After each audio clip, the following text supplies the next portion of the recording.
First of all, I would like to join in thanks Nazera and IAF for having organized this Congress, the 7th Congress and the first Congress in the African continent. The topic of this session are the broadcasting rights, their regulation and how they are sold in the different major football leagues and for specific events.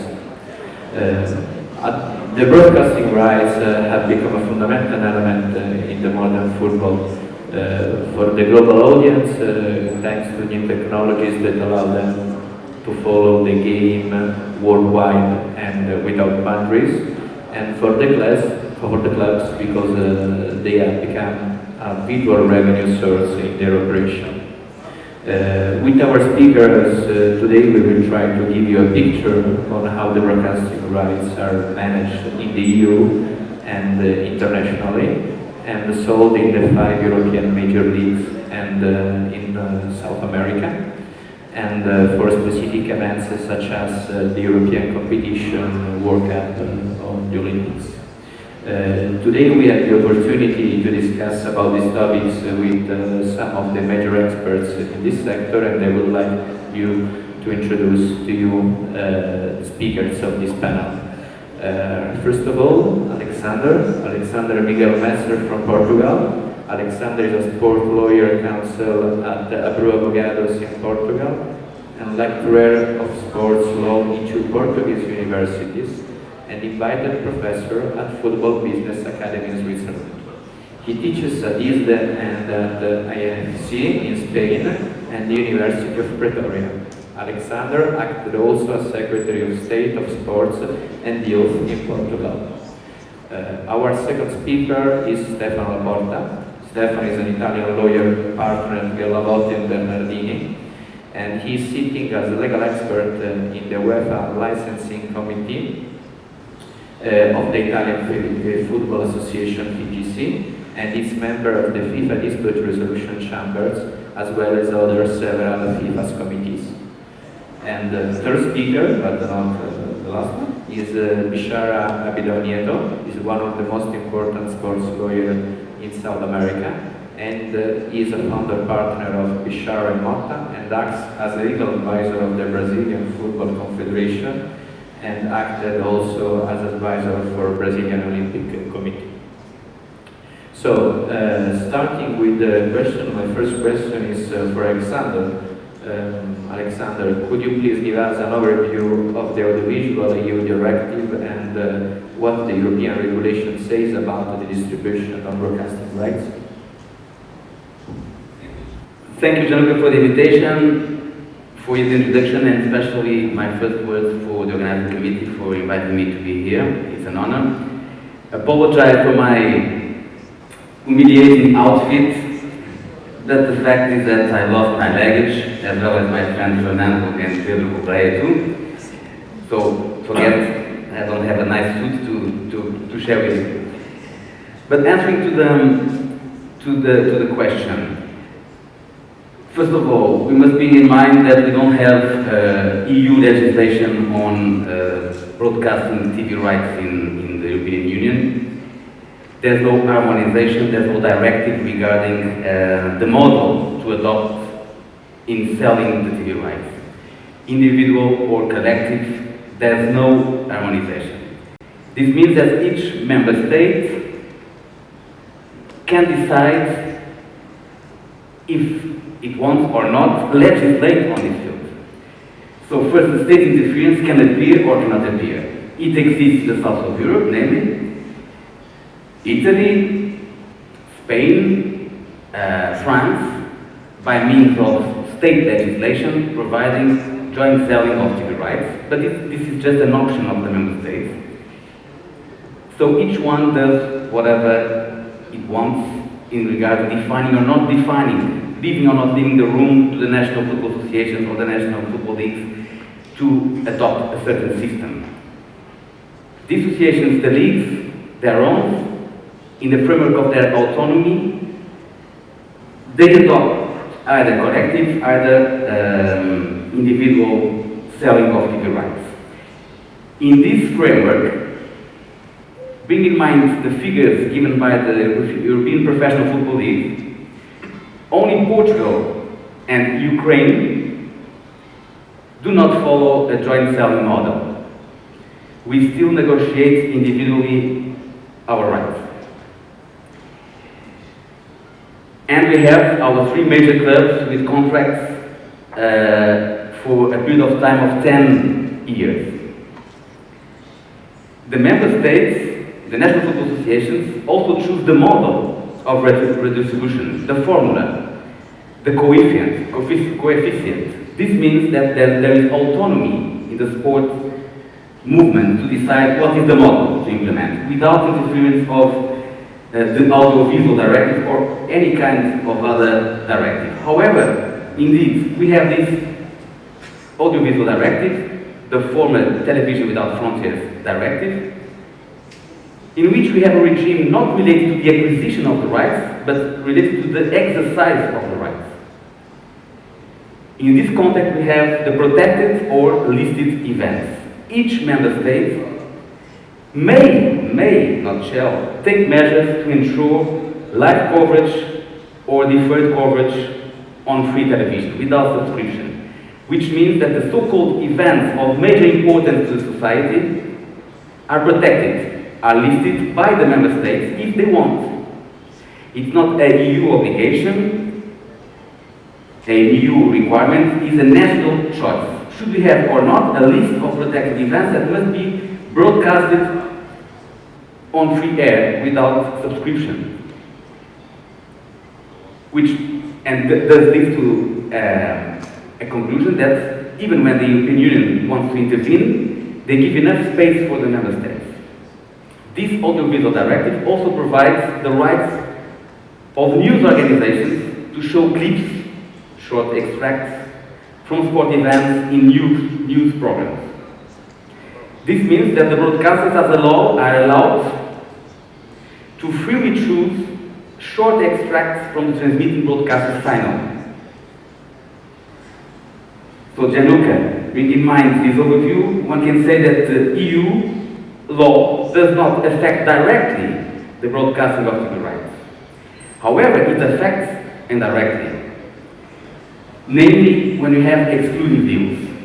Why? Because in practice, we have a lot of interference with the right holders' property and the right holders' freedom, contractual freedom.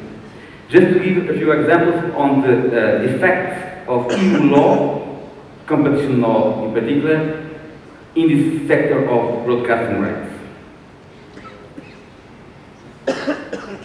First, the duration of the contracts. 3 years. According to the European Commission, 3 years maximum length of contract when they have exclusivity. France adopts 4 years, if I'm not wrong. But the majority, 3. So there's a boundary, there's a limit. It is also necessary, according to the European Commission and the national competition authorities, to unbound the TV rights into packages. The offer of TV rights must occur in tenders, transparent and non-discriminatory. The exclusivity might be limited, if possible, to a single competition. One must provide sub-licensing rights. One must give access to other platforms, other sources of material, mobile, internet, so the upstream and downstream relevant markets. EU competition law intervening in the negotiations of TV rights. We must not affect third parties. We should have space for parallel importers and for licenses for other territories. Solidarity, redistribution mechanisms, also needed to allocate money to small federations or to grassroots in order to sustain the compatibility with EU competition law. So that, in order not to foreclose the market, EU law imposes here some limits on the broadcasting of TV rights in Europe. And finally, apart from competition, we have the internal market legislation, fundamental freedoms. A very famous case of the European Court of Justice saying that legislation introduced by one member state that prohibits the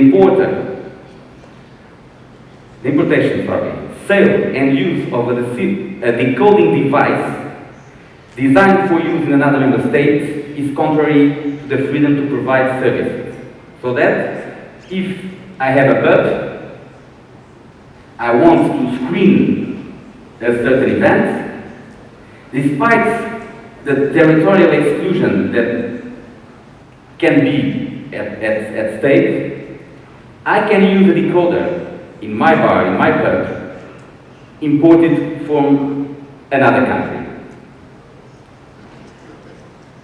The right of information, the right to access to news, the right to access to short extracts, all of these overcomes the interests of the owners of the rights, the operators that negotiate the rights, the interests of the national football associations and the national football leagues. So finally, to conclude this overview, EU law indirectly, mainly through competition laws and internal market legislation, have an impact on the exercise of the TV rights, not in the acquisition of TV rights. However, since the exclusive deals face several limitations, the decision of the football governing bodies to acquire or not acquire, or to acquire these conditions or that conditions, will be always taking into account this legal framework.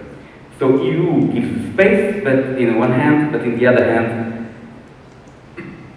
limits the TV right holders' job. Thank you. Thank you, Alexandre.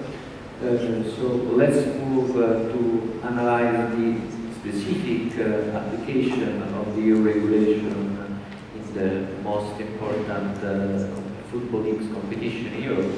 We can say, tell me if I'm wrong, Stefano, that Premier League is by far the most important country where the most important competition where the TV rights are broadcasted due to the successful of the benchmark they had. And please give us your view about how the broadcasting rights are managed in UK and in other big countries in Europe. Okay. Now that we've had a general overview of the legal framework applicable to the marketing of broadcasting rights, we may now look at the first 5 championships throughout Europe, and we can notice that for sure and by far the English Premier League is the most important product that is being sold in Europe and throughout the whole world, I would say. The statistics made recently prove that more or less the value of each single game of the English Premier League is 3 times as much as the other 4 top leagues, being the French, the German, the Italian, the Spanish leagues. And it can be interesting to analyze why this is the case and what brought the English Premier League to be by far the most successful league in terms of the sale of their own rights. And one of the reasons why it can be found in what Alexandre was mentioning before, that is the method used by the English Premier League since the beginning to sell and to manage their own rights. Given that the English Premier League is the only league out of the 5 top European leagues that started from the beginning to centralize the management and the marketing of their own rights, while all other top 4 leagues have started marketing their rights on a centralized basis over the last 10 years only. And of course, we may also consider that not only the top European leagues, but also FIFA and the UEFA, for instance, have always centralized their rights in the sales strategies. And also recently, UEFA has adopted a centralized sale of their rights also for the qualifying rounds of the Euro and the European phase of the World Cup. And so we might take a look at what the centralization means, because of course the marketing broadcasting rights on a centralized basis gives a lot of bargaining power to the entity dealing with the sale of rights. And I believe that somehow this strategy implemented from the beginning, again from the English Premier League, gave a very big advantage to the league in the commercialization of their rights. And of course there are some more factors which have a big impact on the value of the rights, because of course the most interesting and the most, let's say, uncertain also is the championship. The most interesting all matches of that championship are. And we all know that in the English Premier League there are several top teams who can compete on an annual basis to win the title. And this is something that if we think of the German championship, the Italian championship, the French championship and the Spanish championship, this is something really unique that cannot be found in other championships. And of course, again, the uncertainty of the outcome of the championships gives a very important value to the rights that are being sold. And another important matter to be considered is how the revenues coming from the sale of the broadcasting rights are allocated and distributed among the top league teams. Because an analysis that was made recently by a consultancy firm showed that in England, for instance, in the Premier League, there is the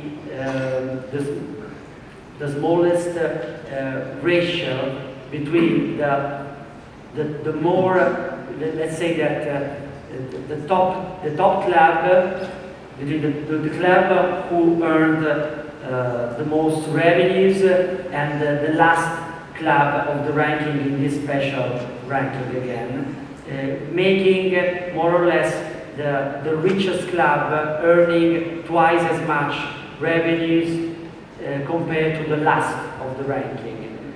While other championships, like the Italian championships, while some recent amendments have been implemented, reach a ratio of 1/6 between the first and the last of the ranking.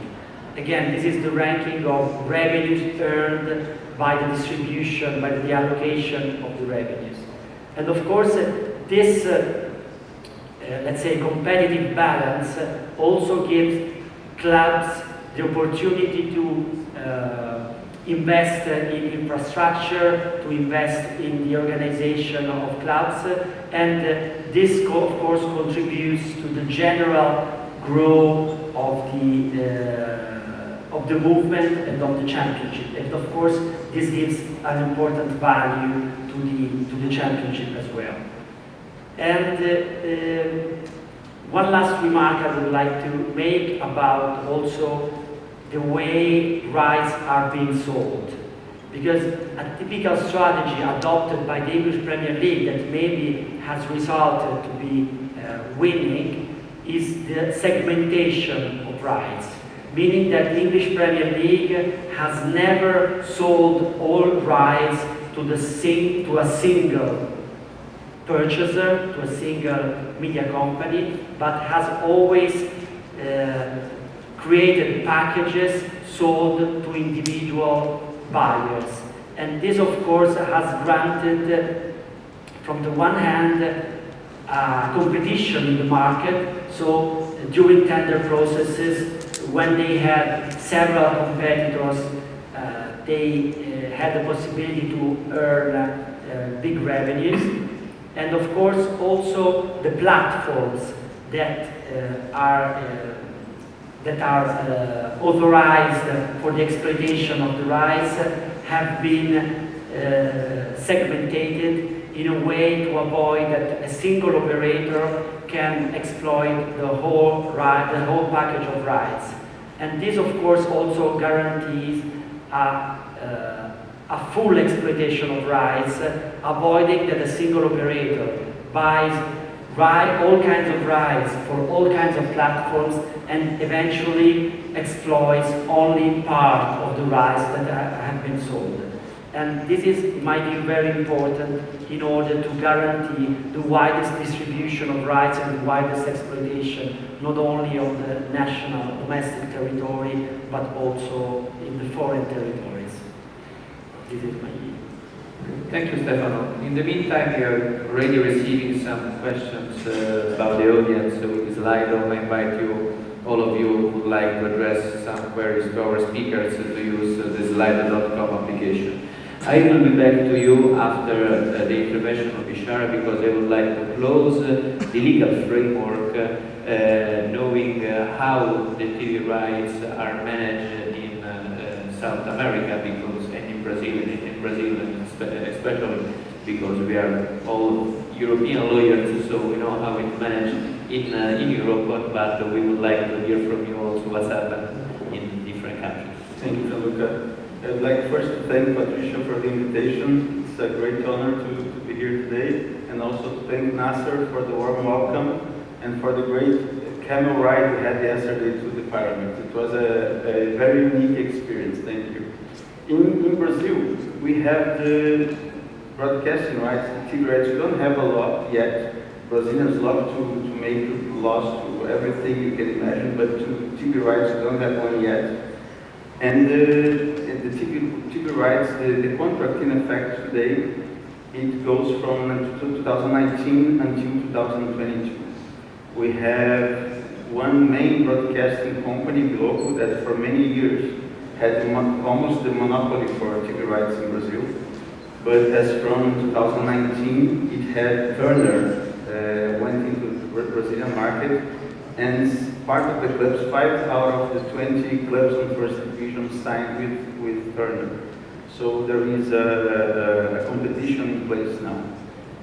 Open TV, the rights for the Open TV belongs to Globo, and its share between the clubs has 40% in equal amounts, 30% according to the number of matches broadcasted by Globo, and 30% by the end of the season according to the performance of the club.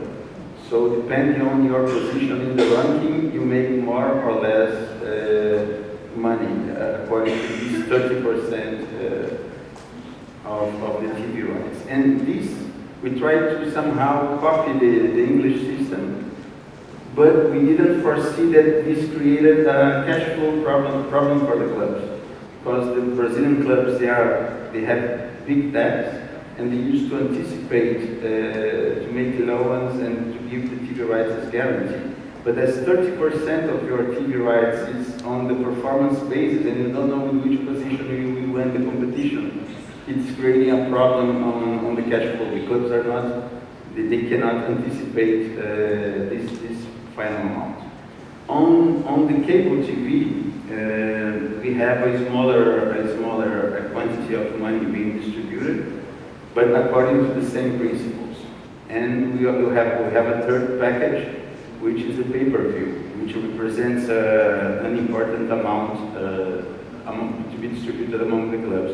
Only 18.5% of the amounts on the pay-per-view package is distributed equally among the clubs. And the rest is according to a research, according to the number of spectators. So this is also a kind of a new model, a new system to distribute the money. we used to have something that we used to call the parachute clause in the TV rights contract, which means if the club is relegated to the lower division, to the second division, on the first year, during the first year of the relegation, they maintain the revenues as if they were playing first division.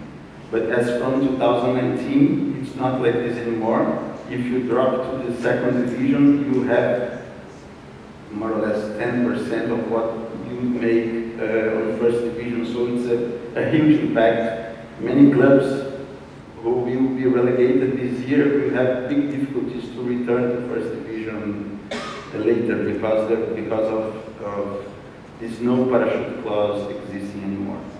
And this is how it works in Brazil. In South America, we have Conmebol. For the first time, Conmebol did an open bid regarding the TV rights. We have also, and we have new players. We have, besides Globo, who has the rights to explore the South American, the Conmebol competitions, Copa Libertadores in Brazil. We also have Facebook. And now for Copa Sul-Americana, which is the second competition of Conmebol, we have DAZN, OTT company exploring TV rights in South America.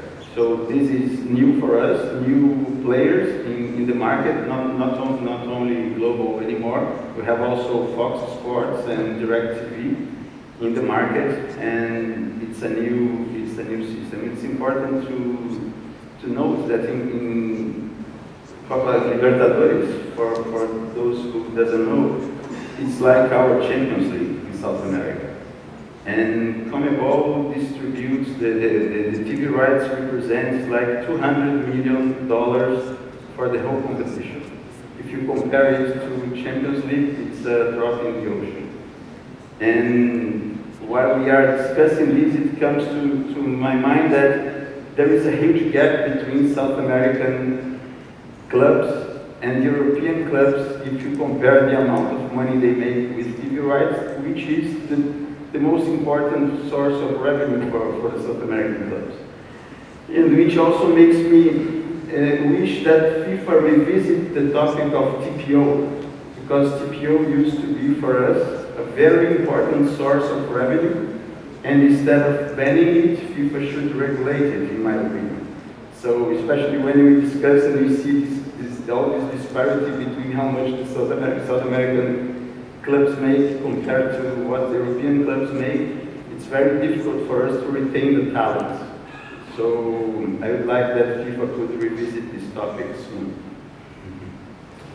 Thank you, Bichara. It's very interesting to understand how the difference of the legal framework in Brazil rather than Europe. I would like to go back to Stefano. Due to your experience in FIFA and UEFA, can you please tell us how the TV rights are broadcasted by the FIFA for the World Cup or by the UEFA for the Champions League, as for example for Copa Libertadores? Bichara, explain to us. Yeah, basically, all these rights are sold on a territorial basis, meaning that UEFA or FIFA, of course, they hold all rights pertaining to the event, and they sell the rights in any single territory. For instance, for the UEFA Champions League, adopting a multi-year package, meaning that the rights are not sold year after year, but some years per time. And in each territory, there is a single and individual negotiation with local broadcasters.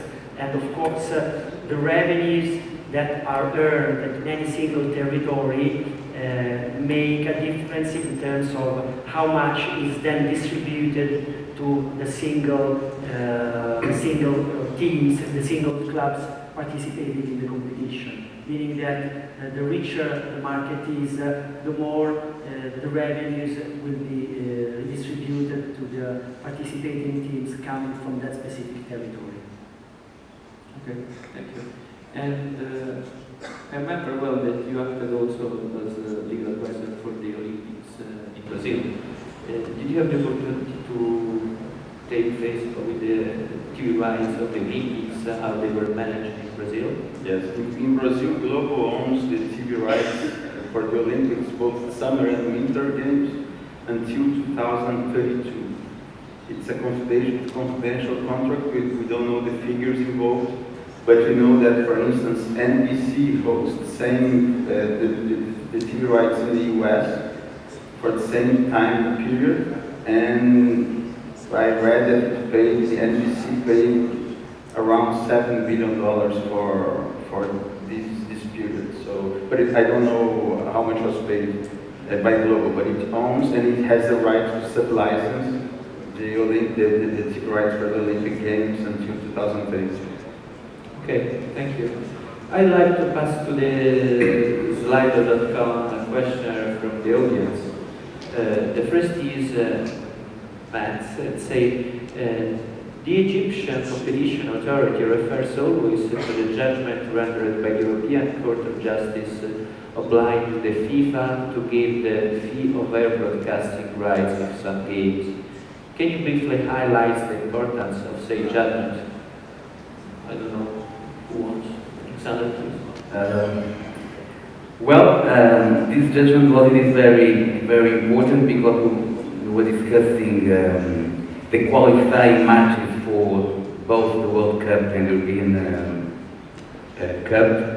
The big question is, should we separate between prime matches and non-prime matches, considering only the final of the World Cup or only the final of the European Cup as prime matches, so that deserve to be major important matches and freely available to the public, or should we include the whole competition, meaning that we cannot split and we must only focus on World Cup as a whole and European Cup as a whole?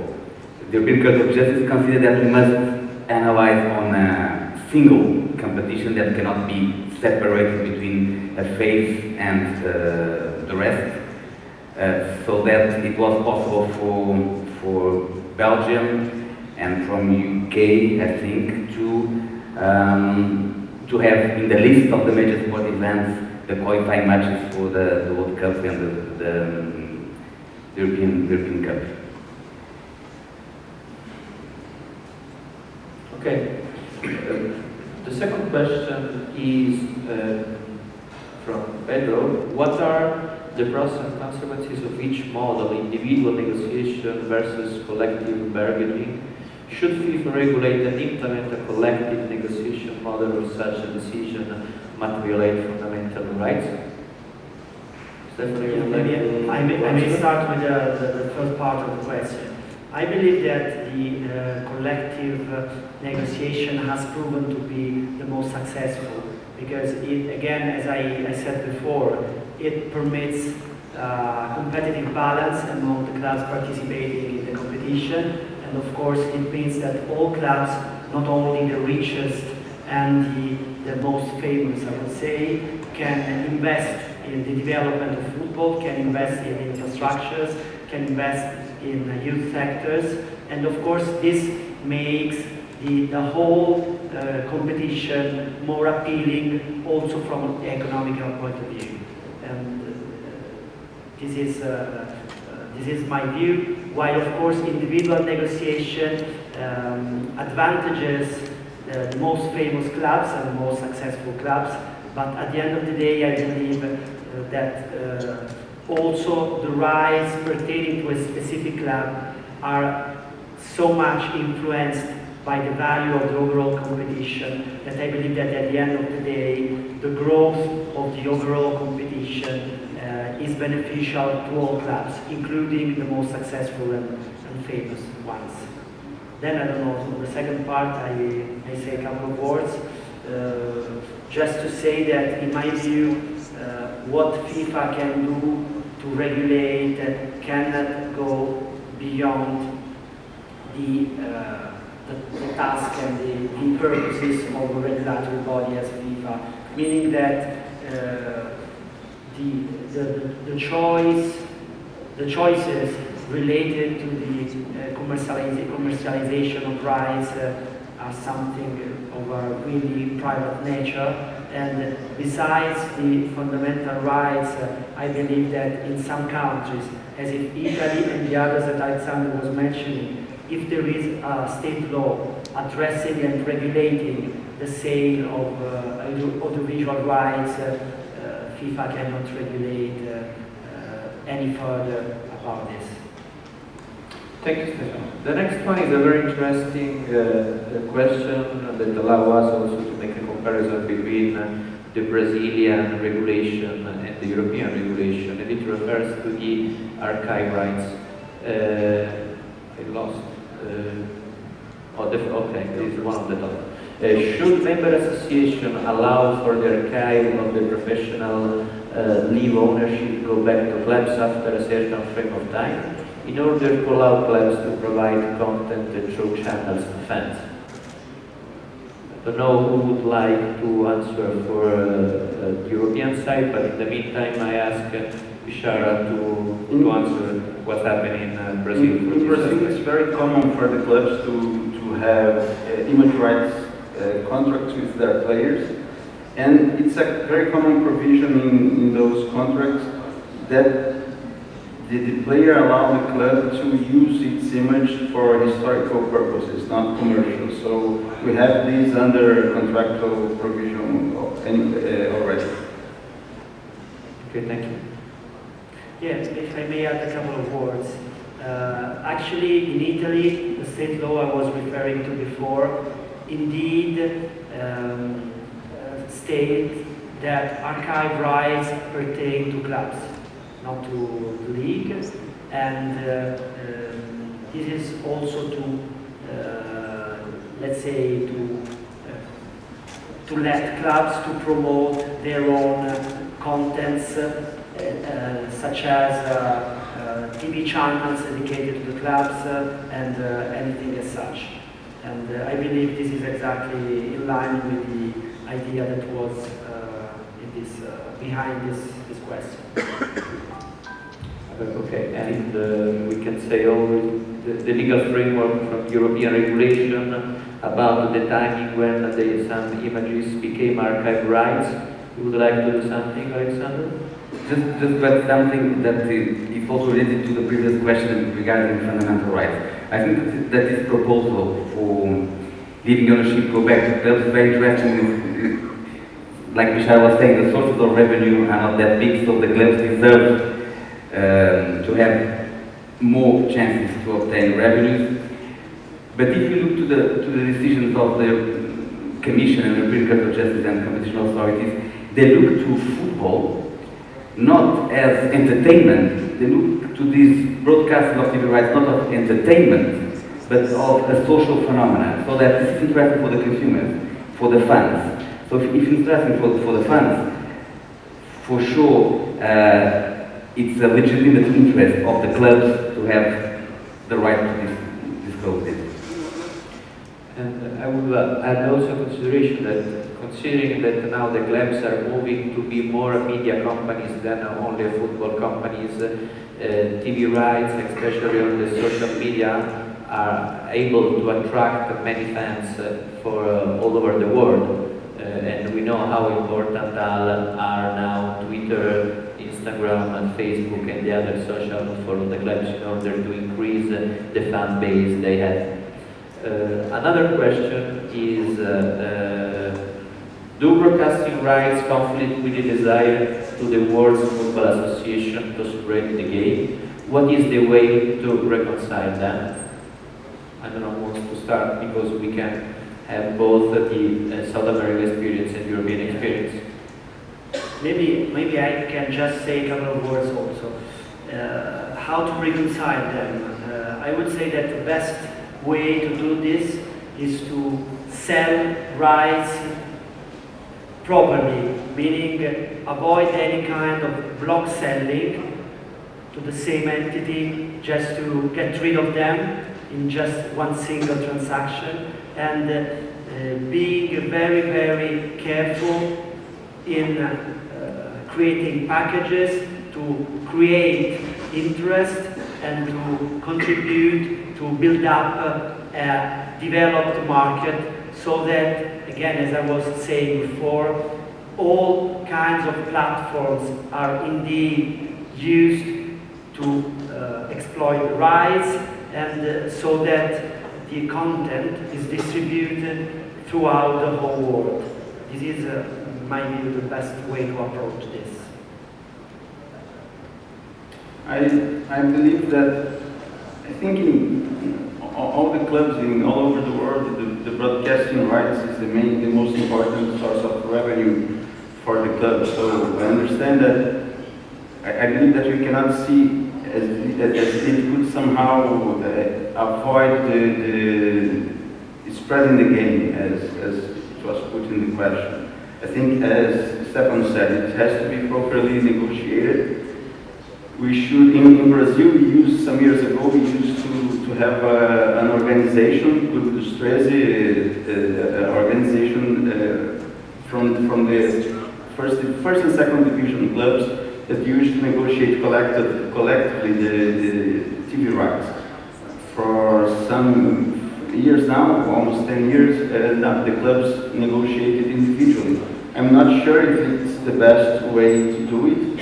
We are living in Brazil something like Spain lived. We have two main clubs receiving almost 50% of the total share of the TV rights, and the other 18 struggling for the rest. So, but the two biggest clubs, they understand that they have the biggest number of supporters, and they should receive the biggest part of the TV rights, and the other 18 have to deal with it. So it's not the best way to sit on the table to discuss TV rights, but that's the reality we're facing now. But I don't have the answer if negotiating it individually or collectively, which one would be the best solution. Thank you, Bishop. The next one is addressed directly to Alexandre. What is the EU legal text that prohibits concluding broadcasting contracts for more than 4 years? Does this apply to agency agreements as well, or only on sales of broadcasting rights? Well, there is no EU legal text. There were some decisions adopted by the European Commission, mainly the Bundesliga 1, the Champions League 1, the FA 1, saying that the maximum length of the contract should be 3 years. 3 years is calculated to be the necessary length in order to reimburse the investment of the operator. But as I was also mentioning before, France, for instance, in France they consider 4 years to be proportional, and that's not going to foreclose the market. So there is no legal text, but case law, namely from the European Commission and followed by the majority of the competition authorities. Thank you, Alexandre. The last question we have for now is the next one from Juan. Aren't drivers of TV rights value economics indicators such as population, TV households, or paid TV penetration, purchasing power, piracy, and the not excitement which is subject to kind of? England is number one because of this. What do you think? Yes, I think that I agree, of course. And also how much the market is sophisticated and developed, of course. The TV market, indeed, the audiovisual market as a whole, I would say. And nowadays you should also consider the digital market. That is something even more sophisticated, as Luca was suggesting, also the possibility to exploit specific contents addressed to social media, and that can directly be addressed to the fan base, is something very important for all kinds of activities of a club, starting from the box office, because of course supporters who are invited to attend the stadiums can be seduced also by online contents, and maybe can be brought through online contents to visit the the online box office of the clubs in order to purchase tickets. So for sure, those mentioned are some of the most important indicators to determine the success of the sale. Thank you, Stefano. The next one is, what is the right when I attend match and the record it? Rights of my record on the social media and the rights of TV. To be honest, I don't know. Who is Aaron? Who made this question? I think it depends on how you use it. Yes, but if you record for it for our own purpose, for our own use, I think there is no violation. But if you're using with a different destination, you might have a problem with it. And also it depends if the holder of the rights, if the host team allows or not, or does not allow anybody to record lively the event, because in some cases it's not allowed. Yeah. And even the updates, as we know, talking about the Olympics, even the updates have limitations, even using blogs to disclose, in order to protect the commercial rights of the IOC, and in this case, the commercial rights of the holder. If it's forbidden. Yeah, and usually the way that it is to avoid any kind of exploitation of as such is the ticketing terms and conditions, addressing specifically what the ticket holder can do and cannot do. And among the things that the ticket holder cannot do is the recording of the match for commercial purposes. And this is explicitly prohibited in all ticketing terms and conditions I've ever seen in my professional life. So this is for sure how the situation is managed. Okay, thank you. I have one question for all of you. Until now, we have also always the broadcasting rights managed and broadcasted on TV on specific platforms. This year, for the first time, Amazon Prime will broadcast some matches of the Premier League. And this is the first time that it will happen in the history of broadcasting rights.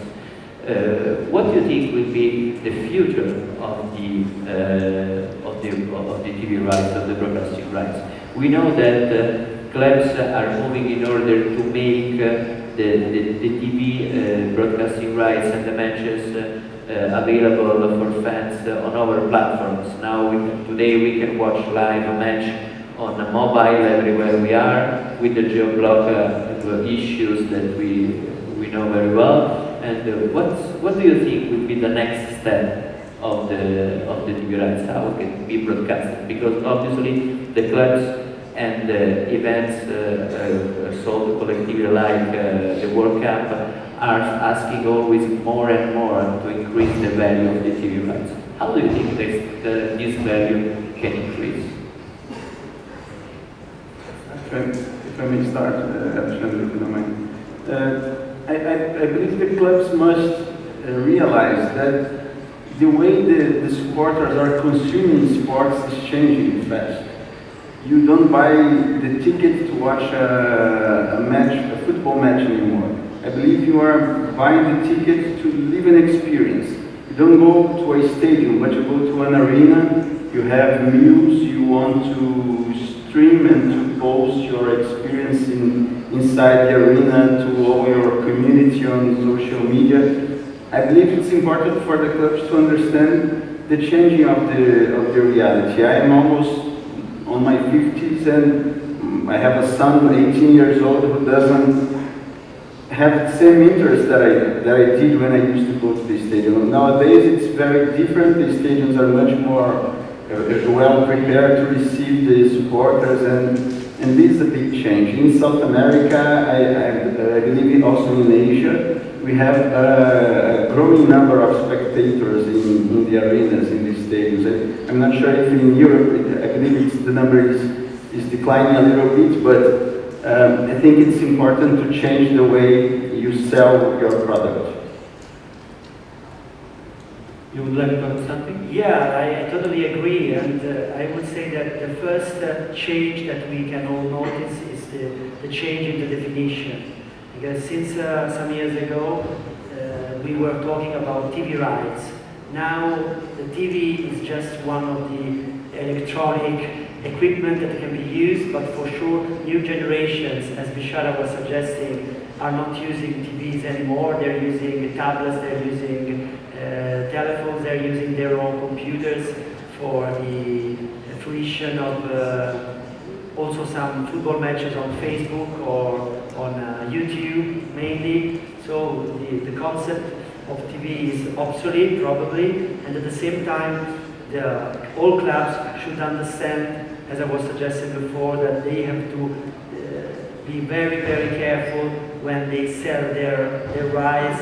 They have to keep their digital rights in order to sell them to the appropriate media operator, and they should avoid to sell them for a long period of time. This is something that we have not talked about, the duration of the rights, not only in the, let's say, the collective sale, but also in the individual sales, because it may happen mainly in less sophisticated markets that rights are sold for 10, 15 years without understanding that the way the market will develop will determine the real value of the rights. And of course, if you block sell them for a long, very, very long duration, you will lose control of the same rights, and you will lose the possibility to improve in the overall management of the clubs without the control of these rights. Thank you, Stefan. Another question specifically addressed to Alexandre. Does the fact that the Bundesliga was the one to offer the self-application of this indemnity of 3-4 years change from the binding nature of this EU Commission President?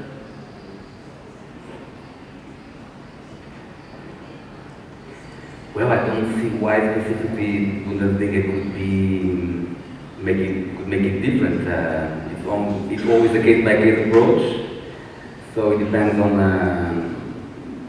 the data and the facts. So I don't see why Bundesliga should be, because it happens with Bundesliga, but also with Champions League, and also with other competitions at the national level. So I don't see that it might be a precedent just because of the German competition. Okay. And the last question we have is, what is the criteria used to calculate your broadcasting rights? What is the benefit and negative in that criteria? What can we do to improve those negatives? I think that every country has basically different procedures, different different method of calculation. Maybe your experience in Italy can briefly tell to the audience how in Italy we apply the criteria for the calculation of broadcasting rights, and then maybe the experience in Portugal and in Brazil.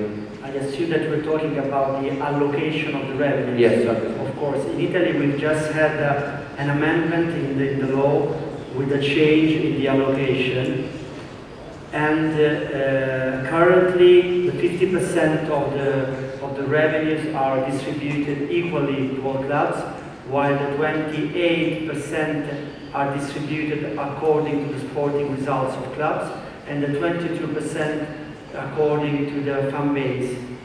And what is the negatives in this criteria? I believe that the negatives should be considered according to any single territory, because I believe that in less sophisticated and developed markets, the main goal should be the growth of the whole championship. And of course, this is encouraged and this is sustained by an equal distribution. So the highest is the level of equal distribution, the best is the possibility to guarantee an equal development of the whole competition rather than, let's say, the development of the most famous clubs, which maybe need less revenues for the development because they are already well experienced.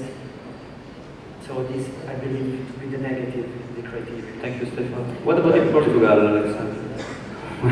Well, in Portugal, unfortunately, we're still negotiating on an individual basis. But according to the negotiations, public negotiations between UEFA and EPFL, it's very interesting that this, in the coefficients, this question of historical clubs, data from the past, the biggest clubs, of course, that do not remain so competitive nowadays tend to push that criteria to be one on the top, but the others do not. And apparently we converge into a model that we must bear in mind, especially as to the sporting criteria, what occurred in the last few seasons and not taking into account the past. But of course the attendance is very important, and I think, like Stefano said, it's very important also to ensure the competitive balance, because one of the major benefits of joint selling is to ensure the uncertainty of the results. If you're not distributing in a way that the lowest clubs receive more money than on the basis of individual negotiation, of course, there's no advantage for the collective model. Thank you, Alexandre. Just a quick outlook from Brazil, because Ronan said that we have concluded our time. As I said before, in Brazil we have three different systems. On Open TV, 40% divided equally, 30% according to the performance, and 30% according to the number of the fan base.